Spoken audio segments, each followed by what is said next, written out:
The tussle for academic freedom of public universities takes center stage following the introduction of a new public universities bill as minority in parliament vow to resist it if it stays in its current form.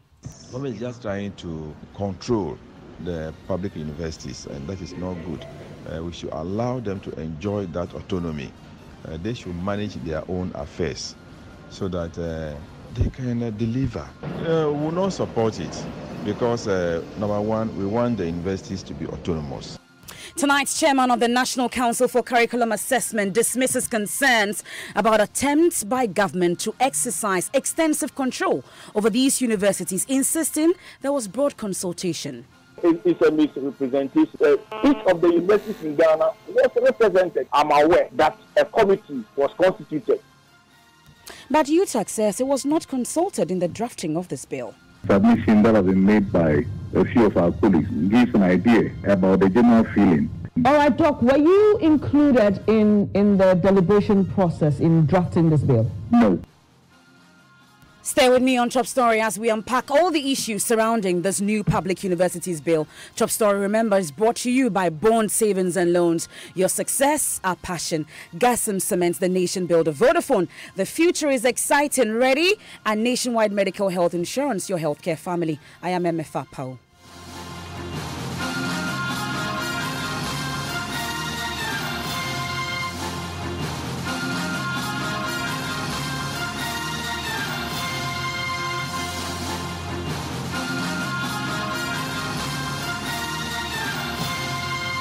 And chairman of the National Council for Curriculum Assessment, Professor Kwame Osei-Kwarteng, is tonight dismissing concerns about attempts by government to exercise extensive control over public universities through the new Public Universities Bill.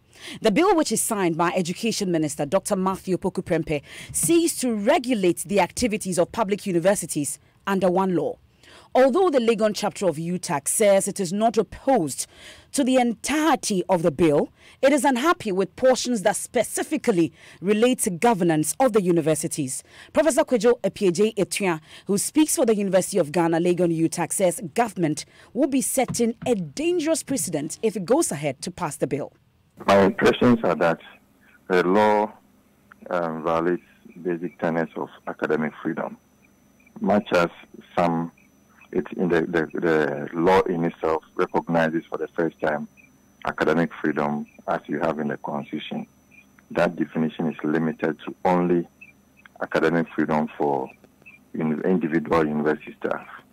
But there are other tenets of academic freedom which compose the larger understanding of academic freedom. One major negative element of the law which violates academic freedom is the composition of the University Council, especially where it talks about rotational position for certain institutions within the university, including the University Teachers Association. Their slot has been taken away, and the number has also reduced significantly from about 16 or so, depending on which university, to just 9.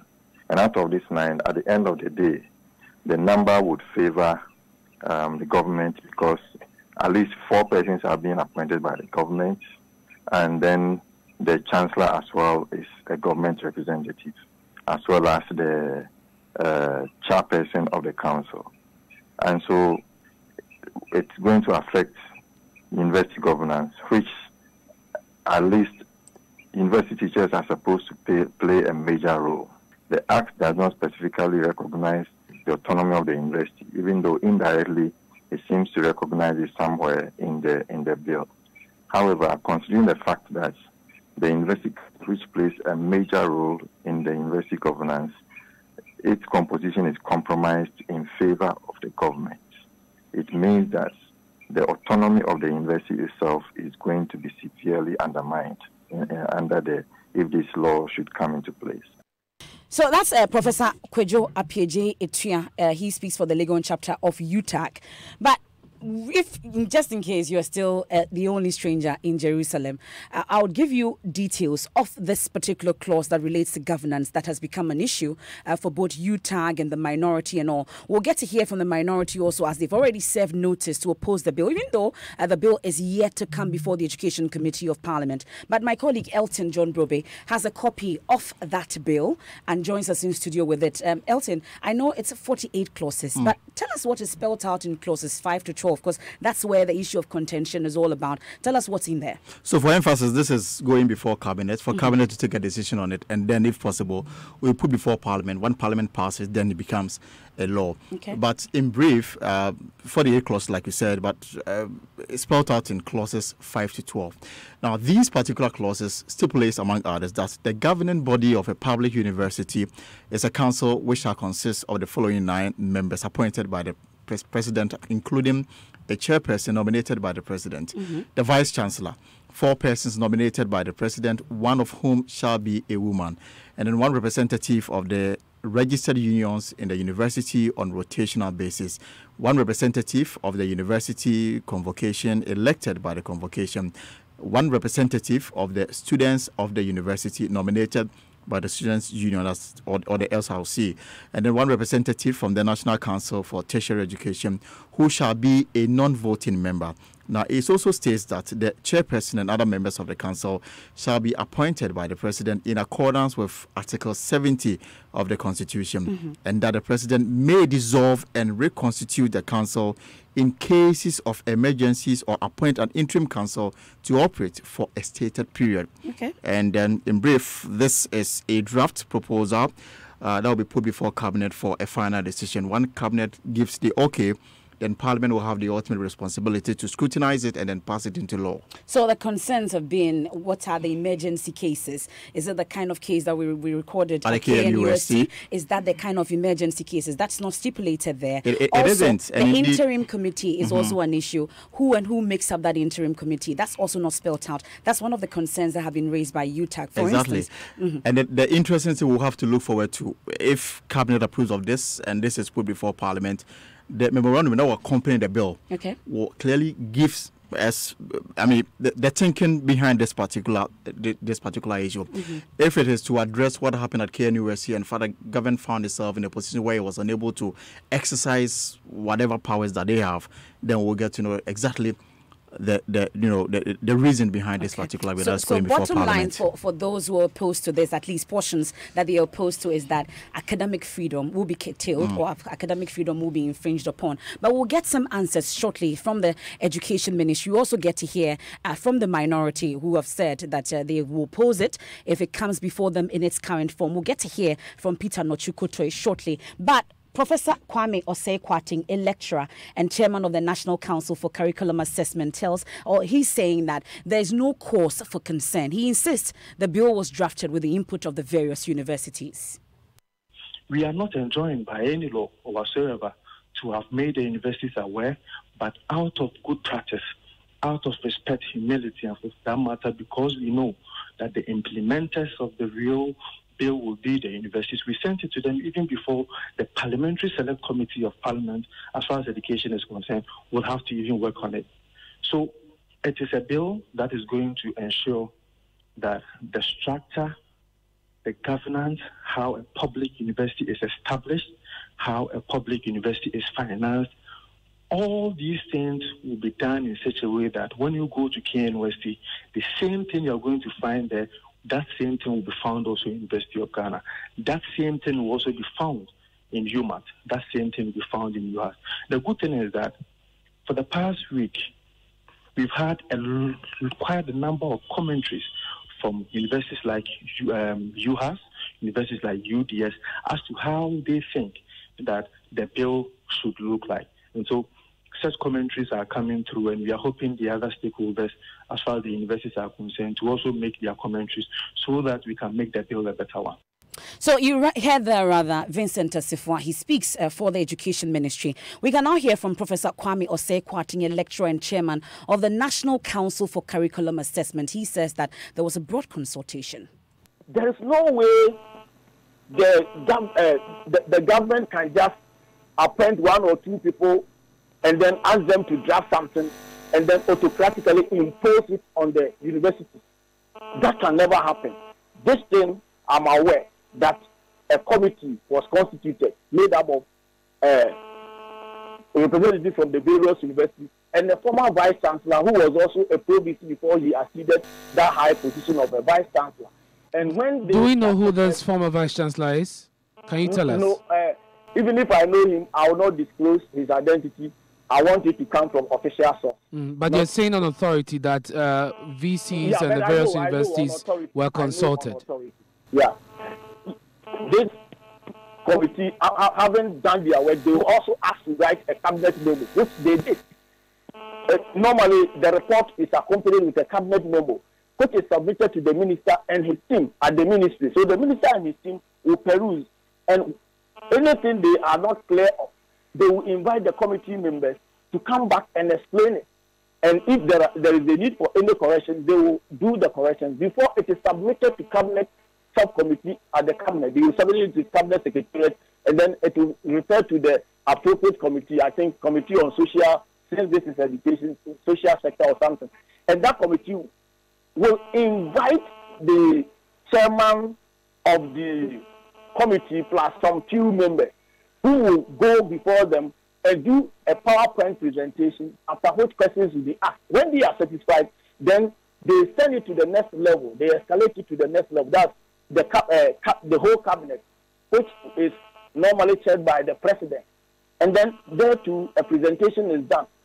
And either by the minister, or if the minister wants to invite the chairman of the committee will again be invited to come and do a presentation, and questions will be asked.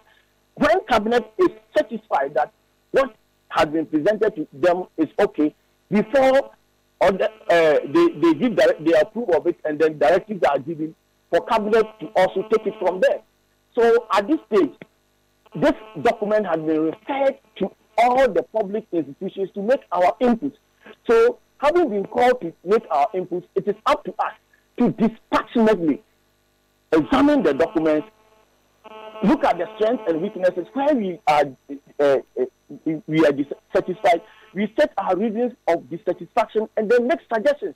But you don't have to allow our emotions to take better part of us, and then people threatening, coming out with posters, saying all kinds of things that you will resist this thing with our blood. I think we are academics, and we have to set good examples for others to emulate. There is no need for us to cry wolf where there is none. That's what I can say. It's a misrepresentation. If you look at all the individual statutes of the various public universities, that is what is written. That is what is indicated. You have representatives from UTAG. I've been on my university council before because I was a UTAG president. A representative from GRASAC, a representative from TEU, a representative from SRC, and then government has 4 appointees on our council, a representative from alumni, and the rest. But it is all of you will be nominated by your constituents. But when we are inaugurating the council, it is government who inaugurates it. That's in this case the minister, and you are giving letters of appointment, which indicates you sign. That document is signed, and it will be countersigned by the minister. And it stated clearly, it was UTAG that nominated me by virtue of the fact that I contested for UTAG presidential position, and I won. Yes, but Prof, that in itself makes a world of difference. It does the letter. That's it. It's in the law. So you heard the Professor Kwating, and shortly we'll get to speak to the Education Ministry as well. And Vincent Asifua, we are privileged, have joined us in the studio here. But you heard Professor Kwating stating that indeed there was some broad consultation to that effect. But President of UTAG, Dr. Eric Opoku-Mensah, says even though UTAG National was not consulted in the drafting of the bill, he told Bernice Abubedu that it will soon come out with its official position on the matter. Unfortunately, we do not have an official position yet. The document is being digested by our constituents all over the public universities. And I think that the submission that has been made by a few of our colleagues, especially from the University of Ghana, gives an idea about what is happening and the possible response that will be coming from UTAG. So I think that will come out pretty soon. We just need a little time. I've given an indication already that if you've listened to the comments that have earlier been expressed by some colleagues from University of Ghana, it should give you an idea about the general feeling. All right, Doc, were you included in the deliberation process in drafting this bill? No. So that's UTAG President Dr. Eric Opoku Mensah. This is Top Story.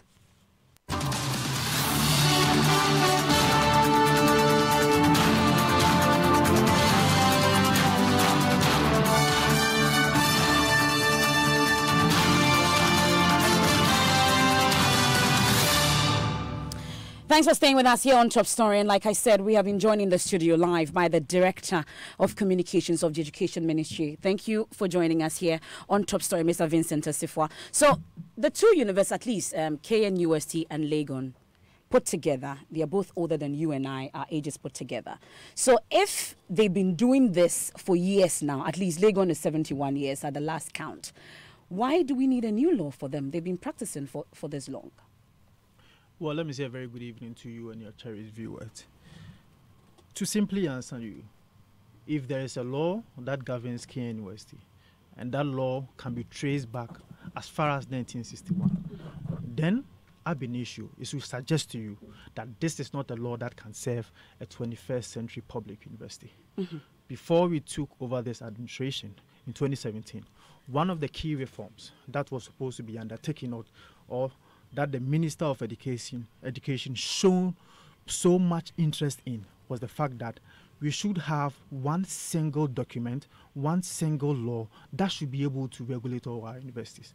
Because if there is a law that governs KNUST and that law can be traced back as 1961, yet its colleague or its counterpart university, like University of Ghana, has a law that governs them from 2010. But of course, they are old laws. They are laws that are very old. There's this to suggest that indeed, because the law is old, it's not a good law. Has there been any failure in the system such that we need this new law? I'm not saying that it is not a good law, but it's a law that needs improvement. Clearly, when the KNUST impasse happened, there were a number of lawyers that we had in this country. I'm saying lawyers because a lot of people put interpretations to the statutes or if like the act because there were so much hollow in the law that governed KNUST. Okay. So we felt that why don't we have a single document that will regulate all the universities so that today if you get to KNUST, if you get to University of Ghana, if you get to UHAS, if you get to UDS, you know that if there is going to be an appointment of vice chancellor, if there is going to be an appointment of a chancellor or if you like a chair of a council,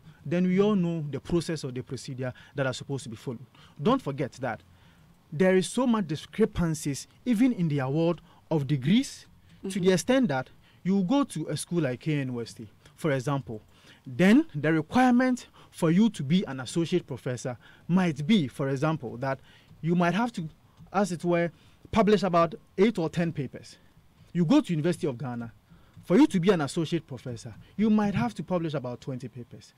That discrepancy, that award same or if you like similar degrees to same people for same work that is being done or if you like for work that is done that is not same is something that we need to address. But Vincent, it appears that we're using one single incident, at least the KNUST situation. It looks like that is what we are looking at to introduce such a new law. I made mention of the fact that it has been work in progress as part of the plethora of reforms that the Ministry of Education decided to embark upon. We decided to have one single document. And so this is a document that we have worked on for 1 year and 5 months. So it cannot be that it is happening or it is coming on the backdrop of what happened in KNUST. No. So at least a number of things that have been introduced from the Education Ministry, we've made references to best practices elsewhere. Where are we drawing this best practice from? Well, this particular one. It's one of the questions that I don't know why journalists are so much interested in. So are we saying that Ghana will always have to copy? What's wrong with copying? Can't we have a situation whereby it must have worked somewhere, because it's the same education ministry that has told us about copying elsewhere. At least 3 SHS, you've talked about copying elsewhere. So that's why we are asking whether this one too, you're drawing it from somewhere. It's worked somewhere, so that's why you want to introduce it. Is that the case? It is just about the fact that we've seen the laws that governs all the universities. Okay. We've seen so much irregularities and so much discrepancies among the laws. And we've seen that when there are disputes in those schools or in those universities, you could clearly see that there is no clear-cut roadmap to be able to resolve those matters. Is it because, for example, you're saying there's no clear-cut roadmap, is it because government does not have its way when it comes to, getting a hold on these universities? That's why you're introducing this. It cannot be the case. Tell me, let's look at KNUST law as it is now. Is there a clause or is there a section that talks about dispute settlement? Absolutely no. So if there is a problem in KNUST, tell me, how do we resolve that matter? There was a problem at KNUST. And I'm saying that if there is no clear-cut law that set out the roadmap as to how you will deal with such a situation, how do you deal with it? So it looks like government wants more control, no? That is not true. Best practices also suggest. So where are you getting this best practice from? But I'm saying that best practices. Public administration is one thing that all of us will have to put our minds to. Okay.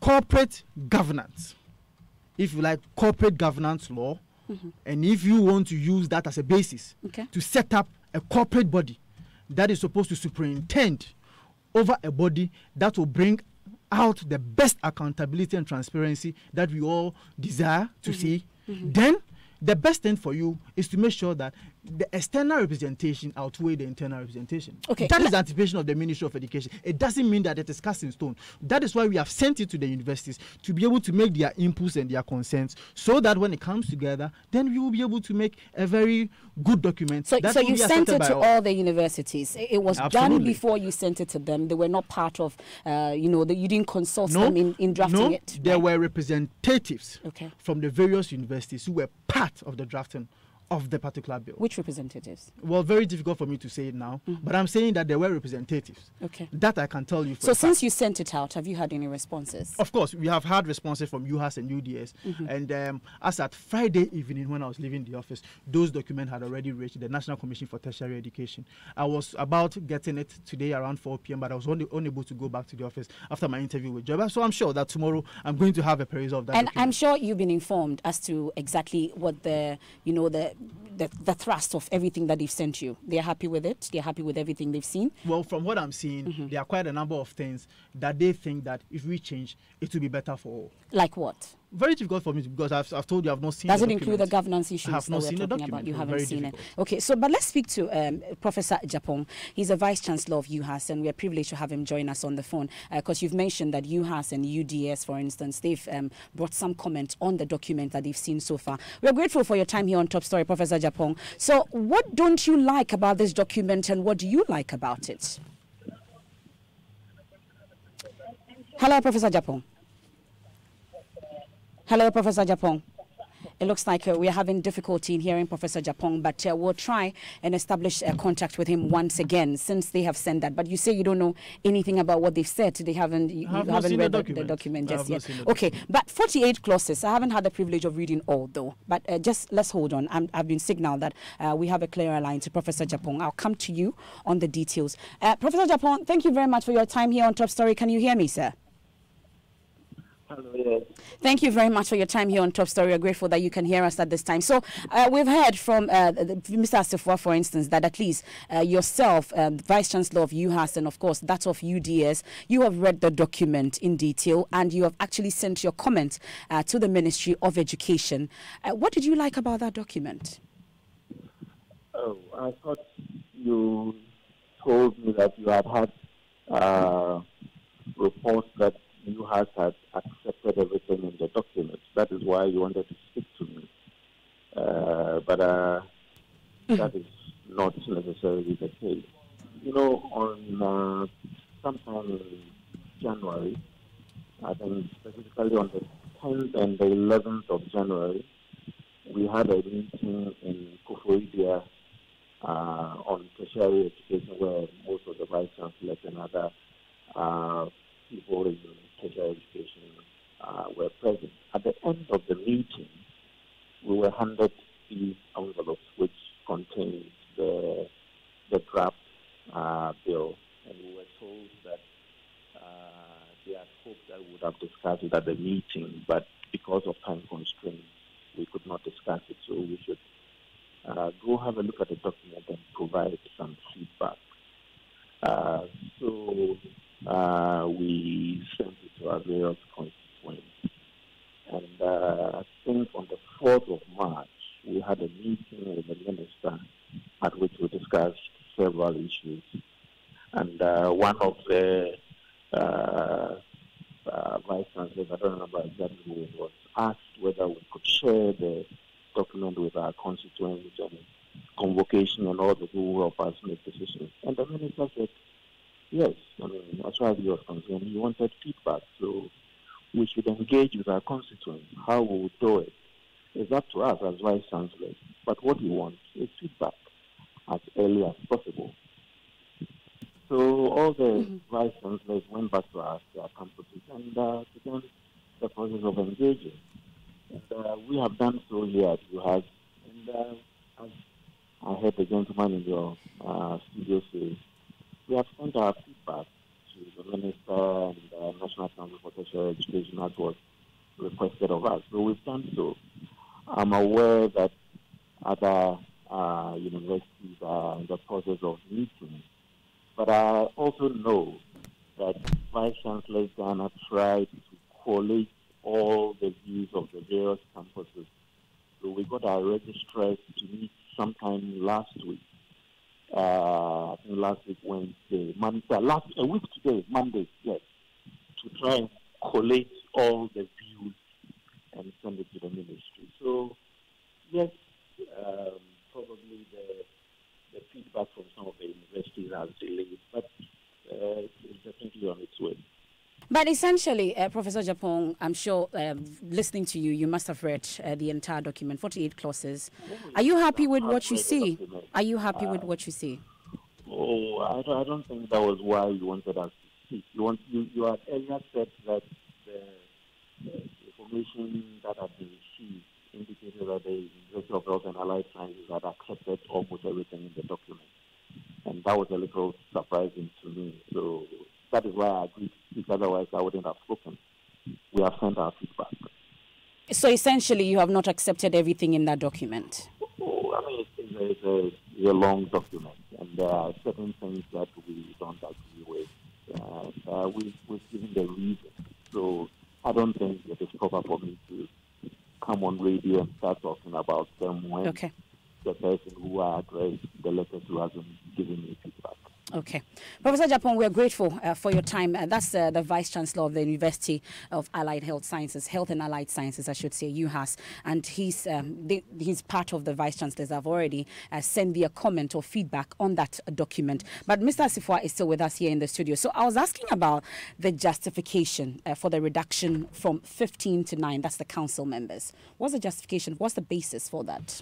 Well, I made mention of the fact that, but first and foremost, let me indicate that I told you that UHAS and UDS had already brought their feedback. Exactly. Which I'm so happy that the Vice Chancellor of UHAS has just corroborated, and I'm so happy about it. At least to let the Ghanaian people know that the Ministry of Education is so much committed. But we don't know if they've accepted everything. You have not seen it. I have not seen it. That's not really germane to the discussion. Okay. What is germane to the discussion is whether there have been some feedback from UHAS or UDS, and that is very much important to me. So that makes the point for you that there's been broad consultation. Is that absolutely? It? And you see, that is why I am even thinking that the other lecturers who are talking on radio and making their points known on social media will not have chosen that path, because we have shown the ultimate respect by sharing the documents with you so that your voice will only be heard on the paper. If your voice is not heard on the paper, at the time that we have given a procedural structure that at this juncture or at this time in the calendar life of the Ministry of Education, make your voice heard and known as far as the public university bill, that is a draft, is concerned, before it is even sent to the Parliament. But I was surprised to have seen people talking on social media, creating the impression creating fear and panic as if government want to take over public universities. And that was erroneously created as an impression to the Ghanaian people, and it's something that the Ministry of Education really frowns at. We want to admonish all lecturers. Are you surprised at the reaction? But I'm saying that it's a procedural structure. We have sent a document to you. Are you going to take them into consideration? But you just heard the lecturer that the minister told them that what he is much interested in is the feedback. Because you cannot send any document just for document's sake to Parliament. Because if you go to the Parliamentary Select Committee on Education and it is a hollow document, they are going to punch so much holes into it, and we do not want to have that embarrassment. And that is why we sent it to the universities. But the point that the Ministry of Education want to take dominion over the governing councils, the reason we have reduced the number from 15 to 9 is something that I just can't understand. Because I have already told you that in the anticipation... Will they all be appointed by the president? No. Okay. It is only 6 of them that is going to be appointed by the president. And it is the anticipation of the Ministry of Education that it is one of the reasons, or it is one of the ways that can give us the accountability that we so much desire. Because if the internal representation is higher than the external representation, it means that they are going to account to themselves. However, it is not cast in stones, and it is work in progress, and the Ministry of Education is open for discussions, and it is open for any sort of commentaries or whatsoever. And that commentary, when it comes to them, is going to be inculcated into the draft bill. Well, unfortunately, we're out of time, Mr. Asifua, but I've just received a comment on the draft, at least from a former Vice-Chancellor of the University of Legon, for instance. He also raises the issue about, he says that the basic premise of a harmonized Public University Act is wrong, as he seeks to make all public universities look the same. That's just portion of the first points that he makes. Also, even though the current bill talks about academic freedom, it takes away from every facet of academic freedom. The definition of academic freedom provided in the bill is too narrow, as it focuses on the freedom of speech of lecturers. Also, the point 3, it says the process of taking away academic freedom starts with the appointment of a chancellor. And then also says the role that is assigned the National Council for Tertiary Education, the development of harmonized status, is extremely unhelpful. It goes on and on. A number of concerns people are raising. Also, another issue they are raising. If you allow me to read Clause 41 as to how the academic freedom has been defined. Indeed, for the first time, to that same that's what I'm saying, that maybe he is putting his own interpretation to it. For the first time, that a public university bill or a draft, or if you like, a law, would define academic freedom. For the first time. Because none of the laws, as far as KNUST, UHAS, University of Ghana is concerned, defined what academic freedom is. So it cannot be the case. One other pressing thing, Mr. Asifua, of course, we just have to wrap this up quickly. One other pressing issue that they raise, at least UTAG Legon raises, is that what is an emergency case? On what basis will there be a dissolution of that board? You are defining emergency. What is emergency? It's not defining that in that law. That is why this document is not conclusive. Okay. That is why we are seeking for ideas from the Ghanaian public, or we are seeking ideas from universities. Okay. There are some other emergencies that may have to be defined by statutory, or if you like, by the law. So if it is security issues, the university cannot define what emergency is. It is supposed to be the Regional Security Council or the District Security Council as established by law. Okay. Mr. Asifua, we're very grateful for your time here on Topstory. Most welcome, but I didn't get the chance to let the Ghanaian people know what is in this law that that were not in the other laws. But anti-discrimination. One of the critical things that this draft seeks to address, that you don't discriminate even against women. Okay. Dispute. But is that the case in the universities now? I have not. Is that the case? I have not. But is that the case? Do they discriminate against women? But do they discriminate against women? I have not seen any law that protects them. Okay. So I have not seen any law. And again, you talk about academic board. You see, when you look at the law that governs the various universities, you will see, as for example, KNUST, the academic board constitution is left for the statute to define. But this particular one, the bill itself, or if you like, the law itself, defines who becomes a member of the academic board. It does not leave it in the hands of the statutes, or if you like, the governing council. We're grateful, Mr. Asifwa. Well, of course, we'll get to do this again. This is not the last we're hearing of this public universities bill.